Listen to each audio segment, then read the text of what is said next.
channel. My name is Lana Labonte. Welcome to my living room. Literally, welcome to my pad. The pink sheepskin pad, that is. And so I am wearing my devil today on this All Hallows Eve, late in the evening. Now we are past the witching hours, midnight. So my question is, how are you faring during these eclipse times? Because aren't we in some powerful, powerful times? We have lots stirring up within us all. The question is, how aware of it are you in yourself? What are you feeling? So of course I'm going to start out by sharing what I've been feeling, what's been coming to surface for me. Life is kind of funny.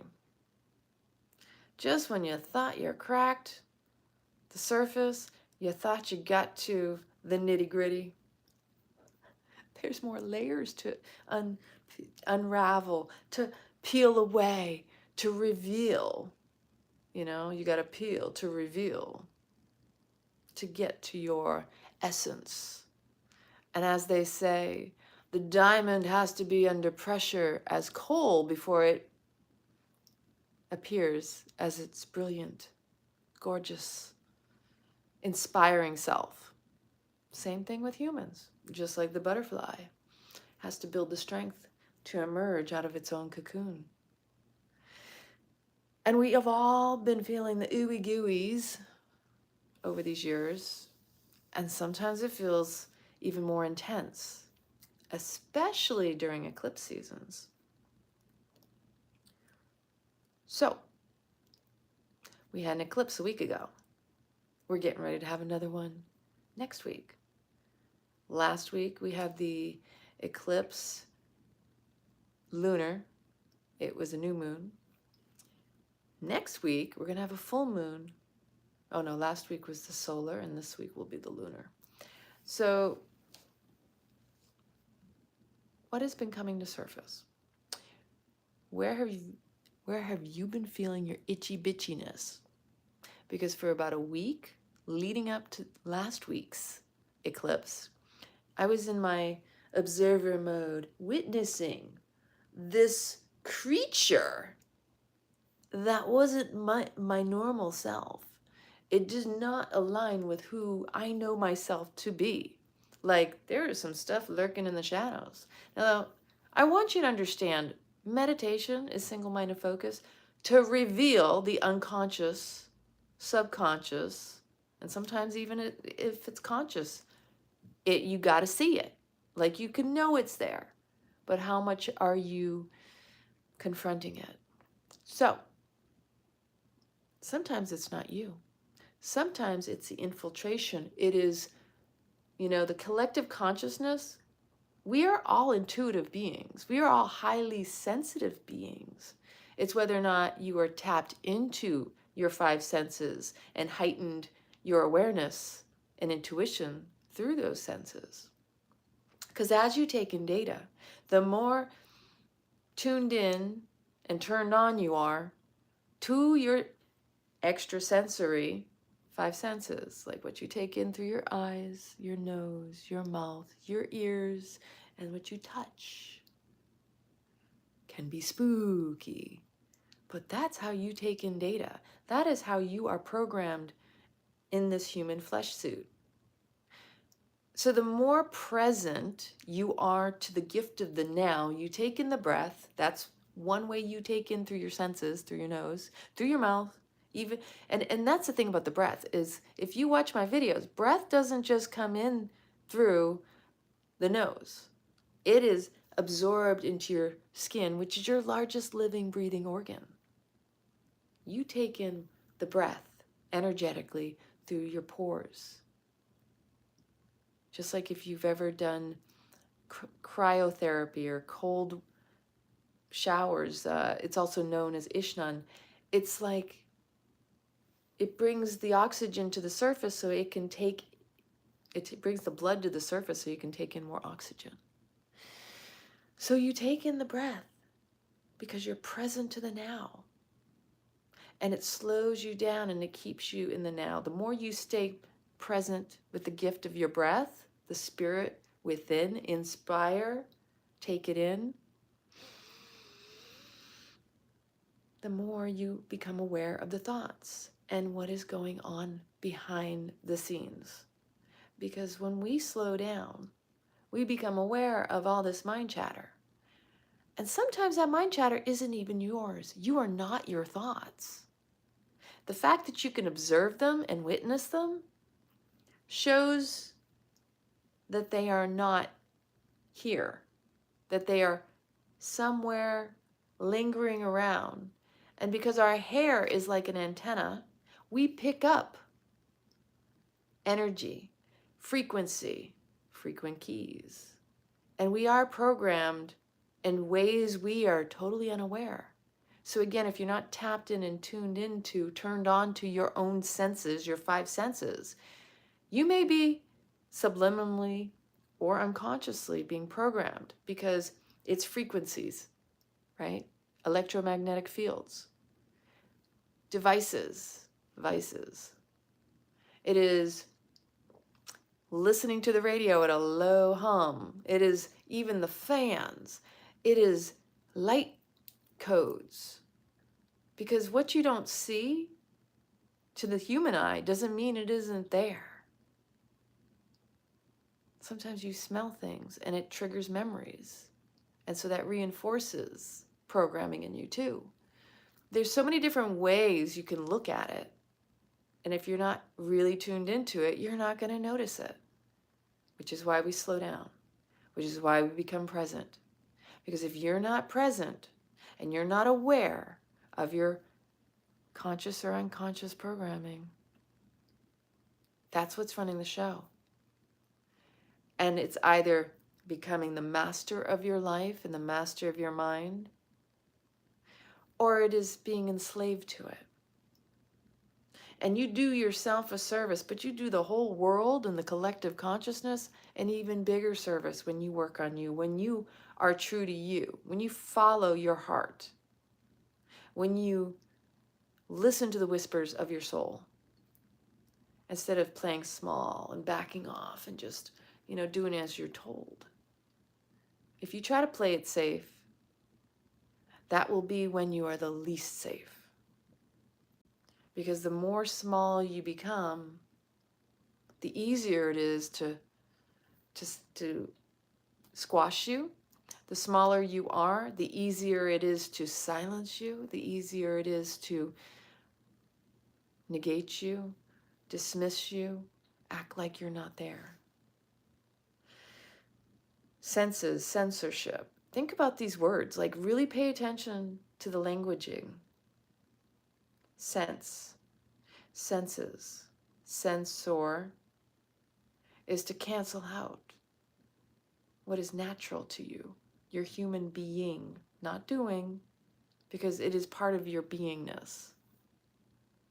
And so during these eclipse times, again, like I said, the itchiness, the bitchiness, where has that been showing up in your life?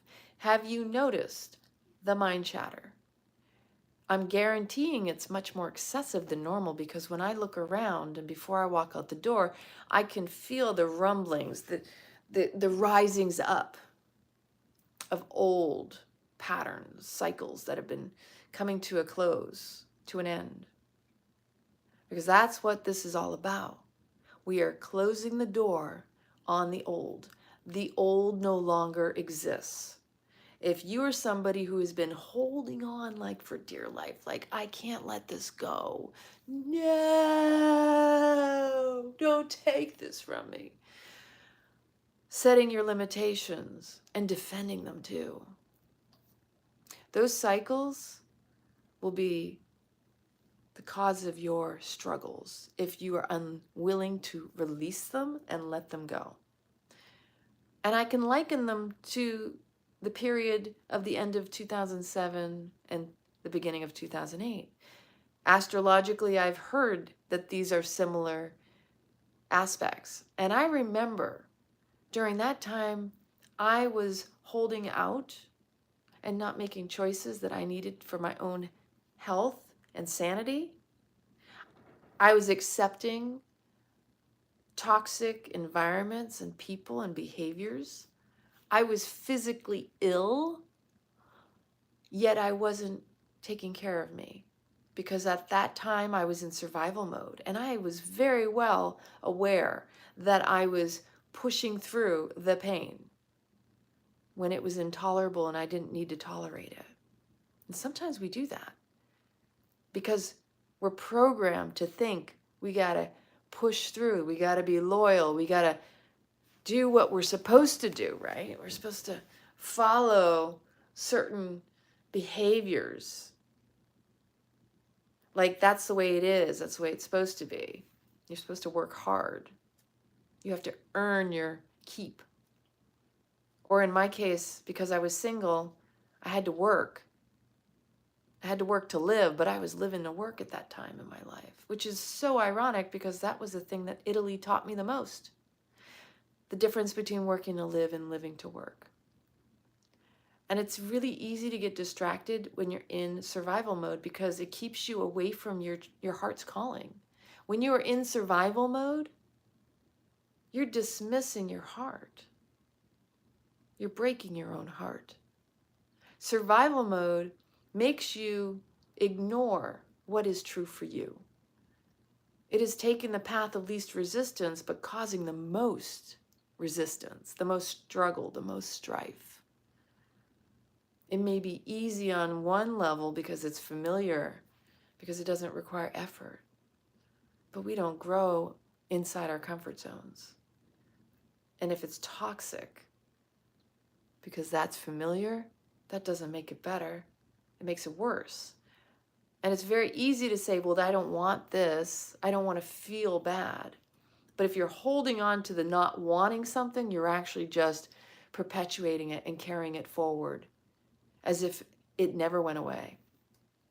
And we are not the product of a trauma. We are the product of our coping mechanisms, our survival tactics that we developed in response to that.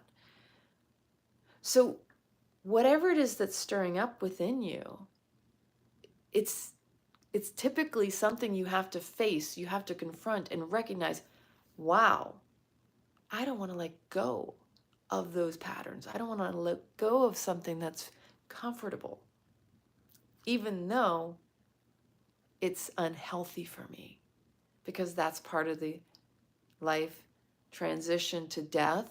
When one cycle ends, a new one is beginning, but in the in-between, the pause, the transition, you have to mourn the old and then celebrate it to be able to move effectively into the new. You still have to integrate the lessons learned during that period. What do you think eclipses are about? Total eclipse of the heart. It's the shadow being brought to light. It's the light casting upon the shadow to bring it to the surface for your awareness, for your attention, because it's vying for your attention. It's time to deal with it. This is when most of the times most people don't want to. I don't want to do this, you know, the inner child throwing a temper tantrum. I don't wanna. You know, we are so blessed. We get to live this life. When you change your perception around doing things from struggle and strife to opportunity, blessing, gift, it changes the whole trajectory of your life. You find the gratitude in being able to breathe, the gratitude in the fact that you have a roof over your head, the gratitude for the things you have as opposed to the ingratitude for the things you don't, the lack mentality for what you want versus, wow, I have this moment right here and now. This is a gift of the now. Presence. Where's your essence? Is it presence? Are you ignoring what you came here to do? Who are you really here to serve? Who are you holding back from?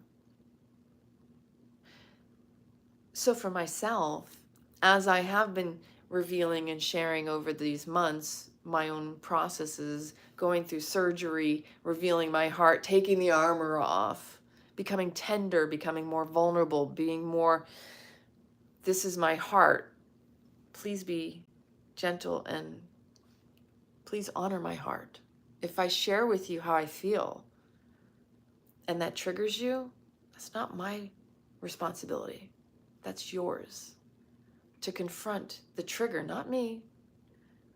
Don't shoot the messenger. If anything, bless the people who trigger you, because those are the people that lift you the highest. Those are the ones who are challenging you to grow. And if you're trying to lash out, attack, react to those people and punish them for bringing awareness to you about yourself, you're doing yourself the disservice. And life is about relationships. So how you're relating to yourself gets revealed in how you relate to others.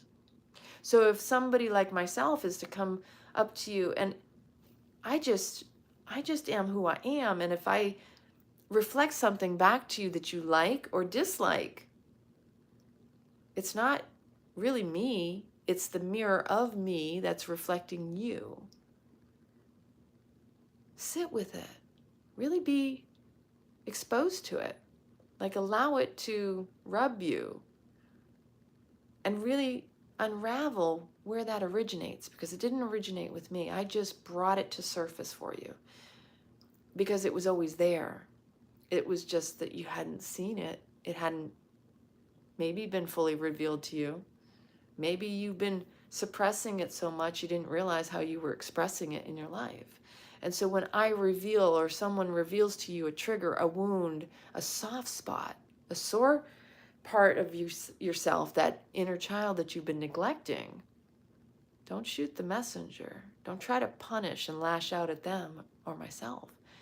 Recognize that's an opportunity for your growth and to strengthen the relationship with those around you. Because if someone brings something to your attention, it's an opportunity for a conversation. That should be motivation and inspiration for you to want to do better and not be bitter. There are plenty of people who will show up in your life and they'll be kind about it. They may even be naive to the fact that they're even doing something that you feel is being done to them. It's never being done to you. Nothing's ever done to you. It's what you are either resisting that feels like it's coming at you as an attack, or it is the inability to allow or to recognize what you are allowing. So if someone's offering a compliment, will you receive it? If someone is crossing your boundaries, will you allow it? Or will you, hey, healthy, this does not enter my sphere. It is not welcome here because this is sacred. Be selective with those you allow into your life. But don't assume that you're any healthier than they are, because we are doing this divine dance where sometimes our shadow will rub someone's light and someone's light will rub us in our shadow. What is that quote? It's sometimes your demons will rub someone, or someone's demons will get rubbed by you. You know, like there's a whole lot of poking and provoking going on in the world. But can we have a conversation around it, a healthy one? Not a toxic, reactive, bickering back and forth, and you did this, and bickering. You know, like, seriously? We're adults here now. If you're watching this, it's highly unlikely you're a child. And I implore you to explore your emotional acuity, intuitiveness, emotional regulation, resilience, maturity. How do you handle the things that come up within you? Can you be gentle? Can you be soft? Can you be kind and compassionate with your own heart first? Because if you can't do it for yourself, it's going to be really challenging to extend it out to others. So as I said, I was witnessing the itchy bitchy in me. And I'm like, whoa, ooh, this doesn't feel familiar. Like, I'm not like this normally. Let me explore this. Like feeling it inside going, whoa, this is not who I am. Wow. It was bringing up some old stuff, some old junk. Because a lot of the conversation I can recall having had over the past week prior to the new moon lunar eclipse was that in my past, because I do have the spiritual name Sundari Kiran, and it has been throughout the course of my life, that I radiate the beauty of God in your face, so you cannot deny it. And in some cases, people don't see the beauty, they see the ugly. That doesn't mean it's ugly. It's a perception, it's a filter. So you have to remove the filters, remove the past experiences that are being projected on the situation. Can you step back, take a deep breath, and ask, is it true? Is it kind? Is it a reflection of somewhere I've been, where I'm at now, or maybe even in the future? Because when you're sticking a finger out going, you, right? This is a loaded gun. When you point the finger at someone else, you got 3 pointing back at you. The blame game is lame. We can blame one another all we want. That's not going to solve anything. At what point are you actually going to do the inner work and recognize that the person's only energetically showing up to you where you are? They are reflecting back where you're at. That's what a mirror does. And sometimes maybe you think that they're doing something to you, when in reality, they're just bringing to your awareness something that you have not undone within you. You have to unpack the old wound. Somebody else may bring your attention to the fact that it's even there, but you're the one who's meant to take that package, the gift without a bow, and unpack it. Take off the lid, get in there deep, and just go at it. Because the sooner you deal with it, the less likely it'll linger longer in your life and unconsciously run your show.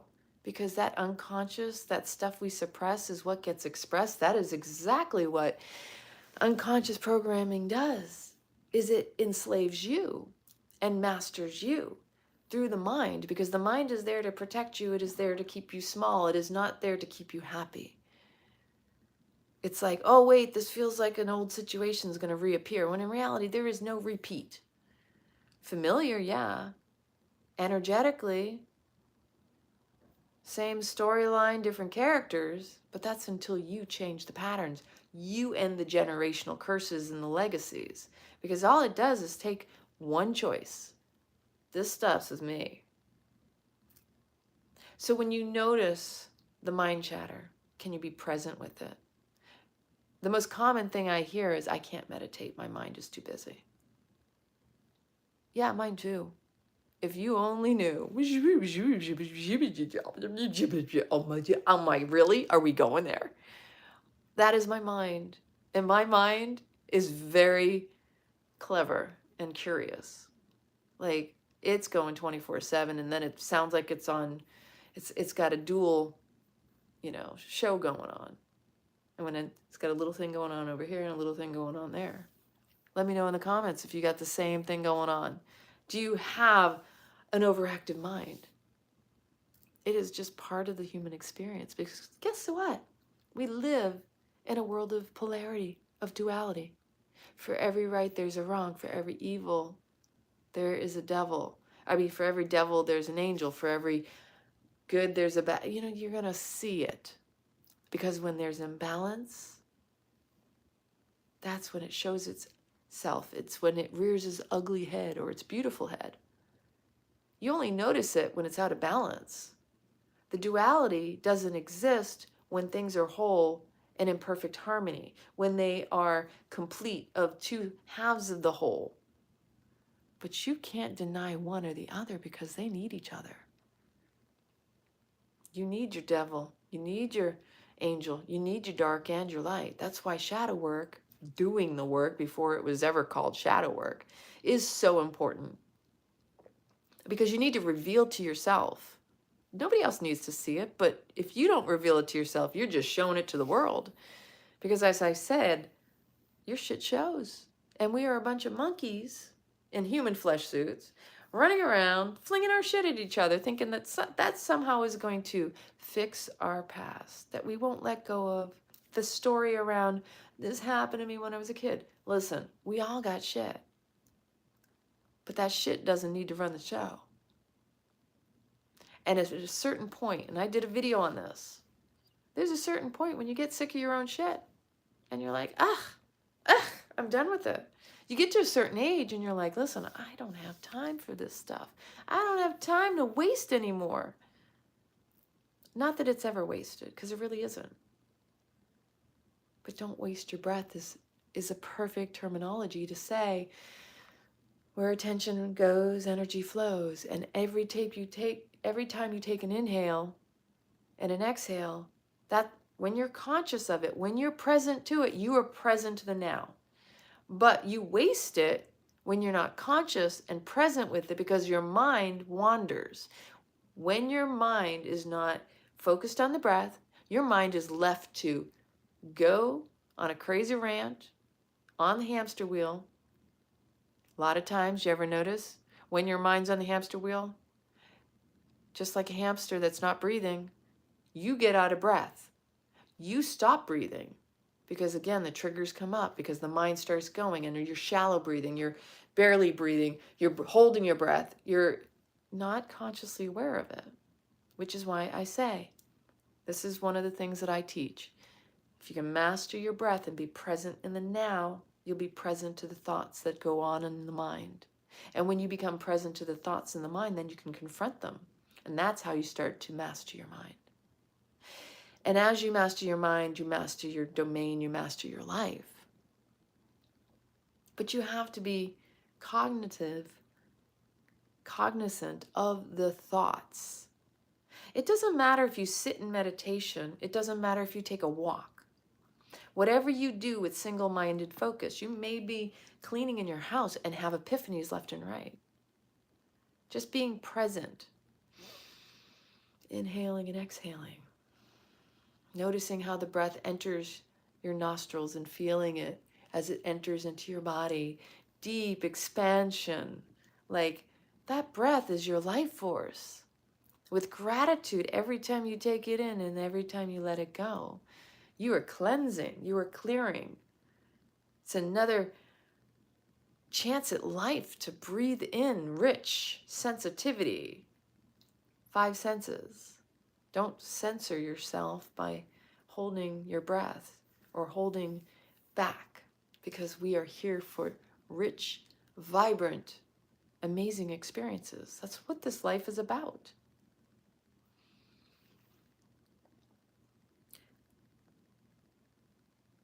Going back to my mind and this itchy bitchiness and looking at the patterns of my past, what came up for me was recognizing my desire to trust in the masculine in a way, not saying I don't trust men. I love men. I'm a huge proponent and support of the masculine. I highly revere it. But the healthy masculine, the man who's stepping up in the traditional role that he knows in his soul, in his being, in his bones, every fiber. The healthy masculine, the one that's willing to own it all and also acknowledge and honor and revere the feminine. And when I say the toxic masculine, I'm not even talking about men in general. I'm speaking about women who have toxic masculinity in them that they haven't healed. I'm talking about men too, but it's us too, ladies. Like, you have to acknowledge, are you operating from a toxic masculine? Are you operating from a toxic feminine? Like, we have to own this in ourselves so it doesn't own us. And so in my past, I've been dropped by the masculine. And what I mean by that, especially working in the military, this is a great example. The feminine naturally wants to be led. And I don't mean domineered, and I don't mean controlled. There's a huge difference. Led, guided, to feel safe, to feel sacred, to be able to be held in the arms of a man who will not take advantage of her, try to control her to his advantage, but will revere and allow her to be wild and free, because there's that inspiration, that receptivity, that's the divine dance between the masculine and the feminine. The woman is meant to be wild and free and footloose, fancy free. The wild woman within us desires, yearns to be seen, honored, and revered for our shit too, the good and the bad, and same with the masculine, and still loved for it all. I'm like, hey, yeah, bring it on. I want that. I want more of that. So in the military and in government and all sorts of service that I did with information systems as a computer field, a woman in the computer field back when I was in was not, you know, I mean, there were women in IT, system engineers like myself, but there were a lot less of us doing it. And when you're really good at something, sometimes that's a threat. And so I experienced the toxic masculine trying to tell me what to do, but only to give them the advantage, to control me, to put me under their thumb, to prove themselves. And there's nothing to prove in trying to control anyone, man or woman. If you have to prove yourself by having authority over someone else, then that's toxic masculine. That's not healthy. And so I would be told, do this, don't do that.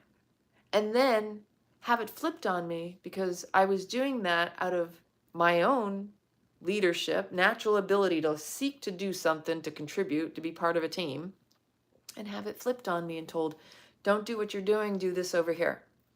And then getting all discombobulated and going, okay, I can't trust you, because the next thing I know, you're telling me to do what I had already initially taken the initiative to do. And you've changed it up on me. I can't trust you. And for myself, I have a very hard time keeping a straight face or respecting anyone who loses my trust. I don't hide that shit well. That's just me. If you lose my respect, I will have a hard time keeping eye contact with you, because to me, you're just, you know, if you're not in integrity, it's really hard for me to even connect with you, because I want people who are deep, who are in alignment and straight up and honest. And if you're not in integrity, then you're not honest in my book. And I don't feel safe, and I won't trust you. And that's across the board. So this has come up as a theme for myself. Let me know in the comments, what is the theme that's coming up for you? And if you're recognizing it, and if this resonates for you. Because if we don't have these conversations, how are we going to heal it? I know for myself, I feel it. And how does it feel? It feels, like that's hurtful.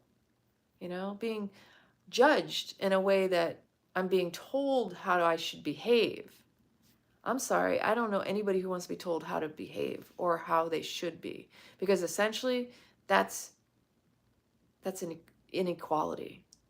That is the patriarch. That is the old Piscean behavior of control.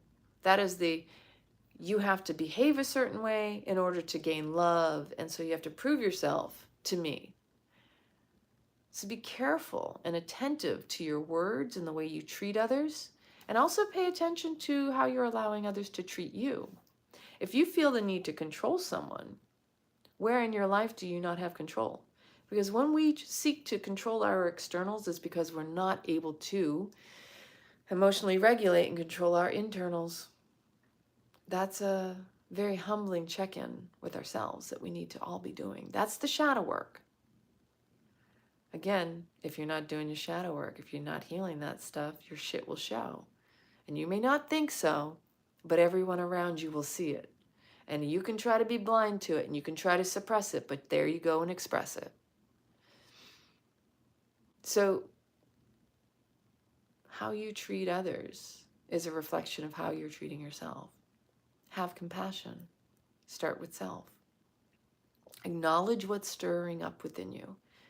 Are you shorter on the fuse? Are you more reactive right now? Are you angry? I will be uploading a video for the fists of anger, okay? Because I believe that's very needed right now. The fists of anger is a Kundalini meditation where you just move it out. You just move it out, because the armpits, the garbage pit of the mind. And we move the arms in Kundalini yoga because it's part of the body and it's somatic. It's a somatic release. The only way to get through the mind is to use the body, because the body has already translated the shit from the head and lodged it in as dis-ease and discomfort. That's why we all feel itchy and bitchy, because we're not moving our bodies properly to shake the shit out. And that's why I'm so passionate about all of the work that I do. The breath awareness, breathing, breath work is like the most important thing, because that's like, you can't live without your breath. Movement, dance. I know I haven't done my kitchen videos in a while. You know I dance in my kitchen. This is how I was raised. My mom used to dance with us in the house all the time. I wanted to be a dancer professionally, because the body, we are meant to flow and be fluid and flexible and active. And if you don't move it, you'll lose it. Literally, if you don't move the body, you'll lose the head. You'll lose it. That is the mirror of the mind and the body connection. That if you don't move the body, the mind will freak out and flip out. So in Kundalini yoga, if you ever come to my classes, we call it the freak yoga. So you freak out on the mat so you don't freak out in the world. You move and do some crazy stuff with your body so that you can shake out the stuff, the cobwebs, and what I call mental floss. You know, we have Kirtan Kriya. That's the one I call, that's like literally the mental floss, because it gets into all the nooks and crannies, and it rooters out all the garbage that's hidden all up inside of you. So I have that as a meditation in my yoga practices on this channel as well. But effectively, the body is always keeping score. The body is going to lodge what it is that the mind is attached to. So when the mind is over fixated, you're stuck on your BS, your belief systems, that is when we need to move our bodies the most. Our bodies are the key to unleashing and unlocking and like clearing out all the garbage. Like sometimes when you move the body, haven't you ever gotten emotional and you're like, whoa, where the hell did that come from?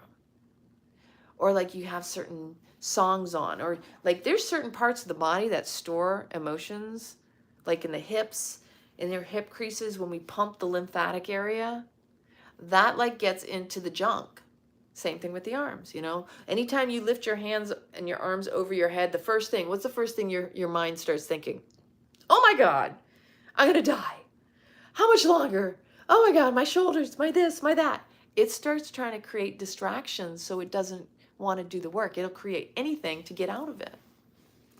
Any story it can, it'll just pull it out just to get out. It's an escape artist. Haven't you noticed?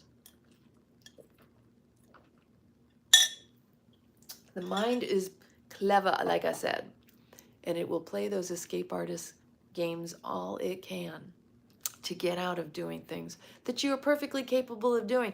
Your body is an amazing machine. Like, it wasn't designed without some divine intervention. This design system, like, you don't have to think about half the stuff that goes on in your body. But the more present you are, the more effective it will function. The more you tend to your temple, the more it will tend to you. It will support you. That's why it's so important to really harness the breath, the body, the mind. That's the Holy Trinity. And with those three in line, now you're talking soul connection. But you got to get in it. You got to feel it to heal it. You got to go through the muck. You got to go through the discomfort to get to the comfort. And the sooner you confront it, the less likely it will linger and control you. So when the stuff is coming up, the junk, you know, you're like, oh, I don't want to deal with this. Like, you know what? Just do it. Just do it. Because your body will thank you. You will thank you. Your future self will thank you. Your inner child will thank you, like, oh, finally. Think of all the times you procrastinate when you could just be making progress, right? Practice makes progress, and it's step by step. Even if you fall off the wagon, don't beat yourself up, but pick yourself up. We're really, truly blessed in this life. We got more going on that's working for us than are against us. And most people are focused on the small percentage of little things that are going wrong or not going the way they want them to, instead of accepting the way things are and seeing the silver lining in it all. That it's all connected and it all brings you where you're really on your path to go. There is no off the beaten path. It's are you just going forward? Because if you're hanging out in the sidelines, in the background, playing an extra versus the star of your own show, that's where the suffering really resides, is the playing small. So with the itchy bitchiness and me confronting my own stuff, some things have come up and I'm really grateful. Why? Because I'd rather go through it than have to endure more of the, what is this about? Like woe is me. I played the victim for a good portion of my life. I wouldn't have admitted it back then because that was done to me. Like my ego was so strong. I was the first one to tell you, did you see what he did to me? Especially when I was in the depths of my junk. Like I look back in embarrassment and sometimes, but then at the same time, you know what? That was a different phase of my life. I'm a better person as a result of going through that. And I'm grateful to that version of myself because she taught me some seriously wise information. Like, wow, look at how caught up I was in my own junk. And I have compassion for that version of myself because I didn't see it at the time. That's where we make the mess the message, right? We become resilient as a result of the lessons and the tests and the challenges and all these crazy things that we encounter or endure, but you're still alive, right? So when the next time you tell a story about your life, tell it like you overcame it and stop going back and, oh, you know, this one time, like, this is the theme that's been popping up a lot. The reason I'm doing this video, this whole purpose for life, is to harness your energy, to reclaim your energy, to take it back where you have squandered it, given it away freely to just anybody, to be selective, to be exclusive about who you allow in your sacred space, your energetic bubble. Like, are you going to just let anybody in and siphon off of you? You're just going to give it away for free? Because you have been for a long time. I know I was. When we recognize, wow, I didn't even realize I was giving certain people more importance over my own life. That I was talking about this one or that one and as if they were more important than myself. That I was actually starving myself of my own energy as well as taking away from those who deserve it. I got big visions. I got big plans for this life. I'm still young. Why am I going to continue to waste my time and energy on those who don't feed me back what I give them. They're not receptive. They're not supporting and uplifting me in the same way I was supporting and uplifting them. That when I may have been talking them up and boosting them and talking like, oh, they were the best thing since sliced bread. No, don't get me wrong. I'm not going to talk shit. But even if I'm talking shit, I'm still feeding them. The more I'm giving them my airtime, my talk time, toxic. I want you to think about this languaging. I heard this the other day, and then I actually played with it a little bit differently because I heard talk sick, like sick talk, toxic. Take the word toxic. Think about it. When something is toxic, you're talking shit. Talk shit is toxic, no matter how you play it. And I checked myself the other day. I'm like, holy crap. I was having a conversation with somebody. I said, you know what? I don't want to give this any more of my energy because I want to focus it toward the solution. I want to focus it on the vision and what I'm holding. I don't want to get stuck back there. I don't want to hand over my energy to a situation that doesn't deserve it any longer. If, for example, have you ever been talking about somebody like you get out of a really toxic relationship? A lot of us have been narcissistic relationships, right? We get around a bunch of each other and yeah, I just broke up with my toxic ex too. Oh my God. And then you start comparing notes. And what does that really do for you? It's once in a while, when you're first cleansing it out of your system, you tell the story, but when you keep telling the story, there gets to be a point, you've told the story too much when you hear yourself and you're like, I don't even want to hear my own story anymore. I've done that enough in my life too, where you really reach that breaking point and you go, you know what? This does not deserve to be repeated again. Unless you write it down in a book and you just put it away. I mean, I journal a lot and that really helps me to be clearer, to gain the clarity around the situations because I will go deep into it and I will unravel it, unpack it, and see the blessing and see the lessons and integrate it all into the better version of myself, as opposed to, I'm not going to let it make me bitter. I'm going to alchemize that and make it me better. Because when you know better, you can do better. And nobody wants to be bitter. So when I catch myself giving somebody more airtime, even if I'm talking about how they suck the energy out of me, I'm giving them more energy. I'm feeding more energy. How crazy is that? I'm talking about somebody who is a parasite or they were a vampire and they were sucking my life force because I was giving it to them and I didn't realize I was giving it to them. It's like, okay, so that stops now. Because me just talking about them has given them even more energy. I'm feeding them even more. I'm voluntarily giving it to them because I'm talking about them. So you know how they say good publicity or bad publicity is still publicity. And it really still gives them attention and energy. Just like in the world, when you are caught up in social media or the news or talking about this one or that one, whether you're for or against something, guess what? It's the same energy.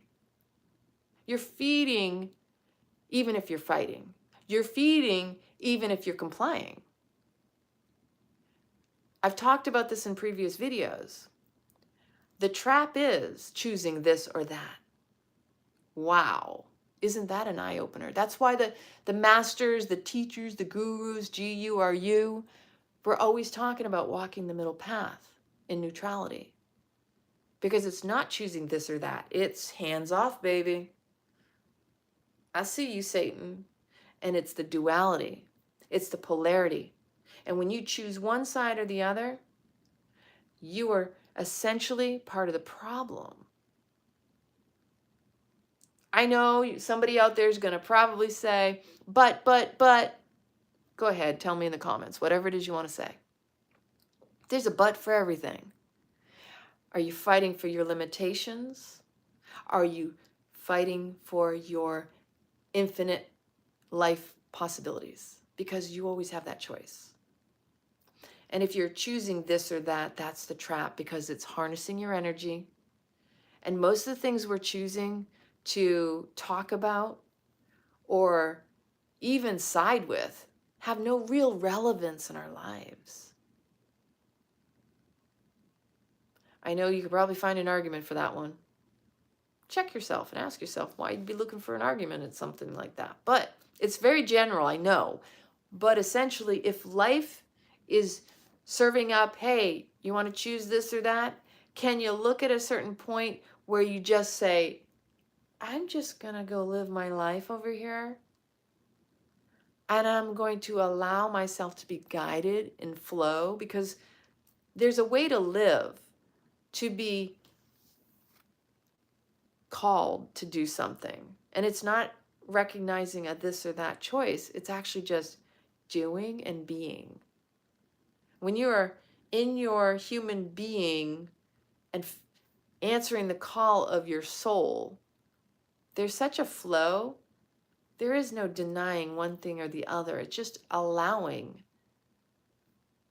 And it's just a process that unfolds. But we have to be in awareness, first off, where we're feeding attention and energy. Where's our focus? Because we're paying for our experiences through the currency of our thoughts and focused attention and energy. So we should always be checking ourselves.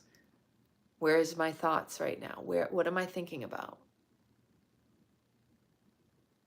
And periodically, sit with yourself in meditation and reclaim and call back your energy. Where have you been freely giving it where it was not warranted, deserved? And then remind yourself who you're really here to serve. Because who you're here to serve needs you more than most of the people that you've been wasting your breath on, right? So there we go again. Don't waste your breath. And what that really means is to speak your life into being. The stories and the words you should choose should be very selective. Again, this is the exclusivity theme that I've been talking about. Choose your path with purpose. Be very mindful in awareness of your thoughts, and then you can focus and guide them in the direction that serves your purpose and the people you're meant to serve. We are all here. You are here for a purpose. You have a gift. Who are you holding out on? Who are you holding back from by giving it to someone else who doesn't respect, appreciate, or honor it? We've all done it. When we know better, we can do better. When you recognize it, call it back. Claim it. Because if you don't claim it, others will just siphon it off and take it. Because when you give an inch, people will take a mile. Those are people who don't have healthy boundaries or standards in their lives. They assume that you don't. And so they will test you. And those tests are really there to build your character. Don't worry about what they're doing.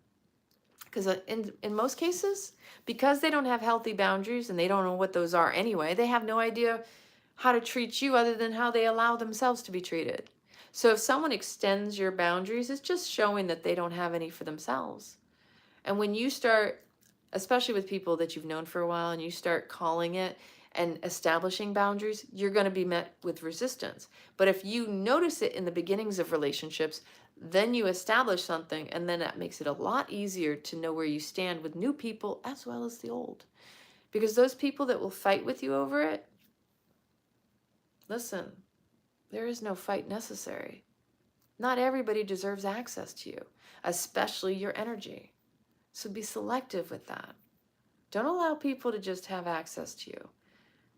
And if you're talking about somebody and you recognize, oh man, I'm done with that one, just say, thank you for bringing this to my awareness. Now I'll be receiving my energy back. Thank you. Some people talk about cutting cords. I feel like that leaves something behind. I like to think when you imagine releasing a connection to someone, imagine that in the entirety of your energy comes back. Because when you cut a cord, you leave something behind. That's just me. And I had the Reiki training years ago with a man, and we had that conversation, and we both agreed that it was more beautiful to not be so violent and cutting. It may sound okay to some because in the time that you're using the word cutting, you really are in a violent space because sometimes we've been wronged, and in some way using the languaging justifies and validates the pain that we felt from them. But when it all comes down to it, we all want love. And if you can leave something with love, which means just a total clear energy and release and calling back, you know what? There is no need to talk about anybody in the end, except for it was an experience. They taught me a lot about myself. Because we'll always come back to the point of compassion. But during these times, notice if you're feeling angry. Come back here later and I will have a video up for the fists of anger and do it. Let me know how that turns out for you. Because we all have some anger within us that we can unleash. We just don't want to project it or focus it towards someone. We want to transmute that. We want to alchemize that. We want to harness it. Utilize that fuel, that energy in a creative way. That's what alchemy is about. Turning lead into gold. So that heavy weight of anger needs to be alchemized into something golden. Turn it into a creative outlet. Go take a run, a walk, a hike, a bike. Walk your dog, pet an animal. Go out in nature, climb a tree. Whatever it is that brings you back to you, that brings back life within you because the heaviness is stuck on top of you. When we are feeling under pressure, that's when you know the time is on to move. And you're just like coal. Under pressure means you're just being polished up to become a diamond, to shine bright, brilliantly, doing the work you were meant to do. So I didn't mean to go this long on the video, but I just really hope my little devil inspires you tonight. It's feeling kind of spooky. Not really. But to some people, maybe I am. And that's okay. Because my heart is pure, and I'm always here to uplift, to support, uplift, inspire, and empower you. That is the purification of the soul, is to recognize what is your intention behind what you do, the why. Follow that, sit with that, meditate on that. What is your why? Why do you feel you're here? Tap into your heart. Ask your inner child, what is it that you need? Because when you have anger, it usually means your inner child is feeling neglected. And the inner child will throw a temper tantrum. And in some cases, if you're not addressing it and you're not going within, going, oh, ooh, what is this trying to tell me about myself? What am I feeling, and where's this really coming from? Where's this originate? Am I really still stuck in a story from way back when? Doesn't even exist anymore. It's just the story I keep holding on to that causes the struggle and the pain. We can transmute that. We can alchemize and harness that energy and use that, turn that pain into our purpose. It's the whole purpose of pain. It's to give us purpose, right?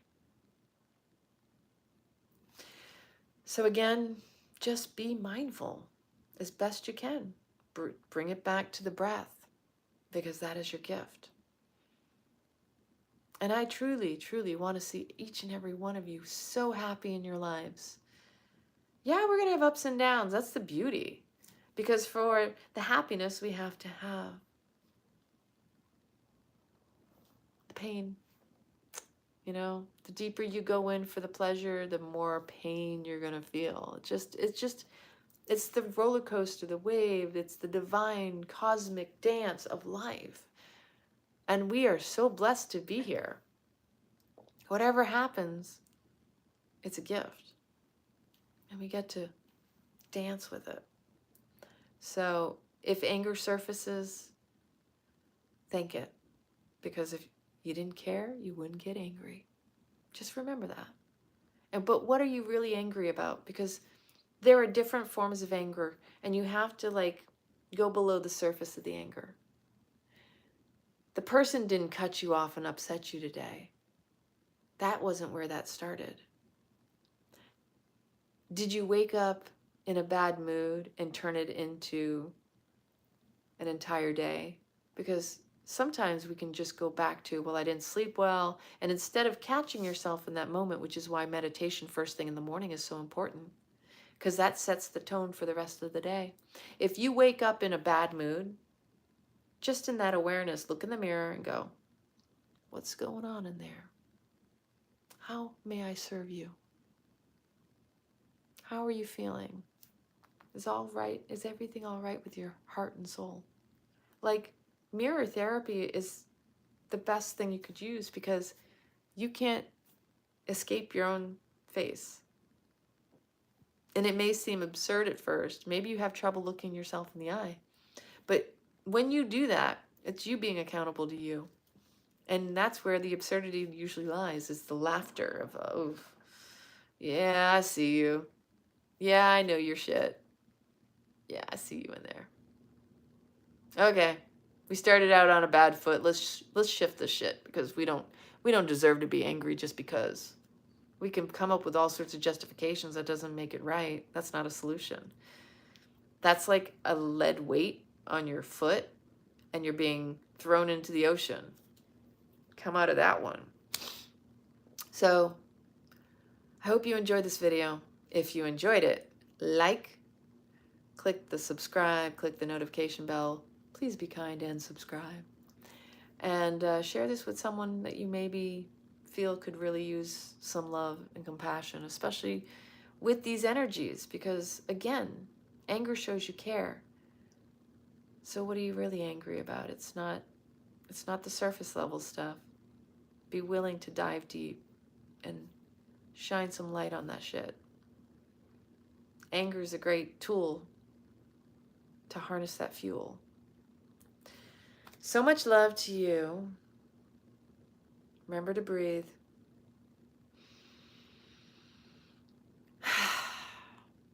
I love you. Sweet dreams.